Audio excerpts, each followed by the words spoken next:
A fine febbraio, nell'argine tra il canale dell'aeroporto e il canale Bazera, sono stati tagliati numerosi alberi. I residenti sono in rivolta.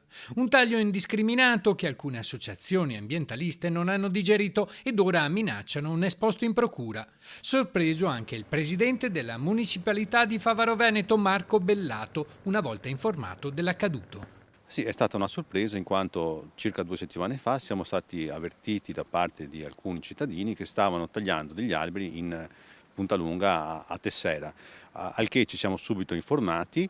La competenza a quanto pare era del provveditorato, quindi diciamo che l'amministrazione non c'entrava, e abbiamo preso delle informazioni per capire cosa stesse succedendo, anche perché dall'autorizzazione esterna che era appesa fuori da dove stavano facendo questo taglio di alberi c'era scritto che dovevano preservare le piante arboree. Sinceramente, se sono state tagliate non mi sembra che siano state preservate, ma sono state sradicate, quindi è evidente che non è stata rispettata l'autorizzazione che era in essere.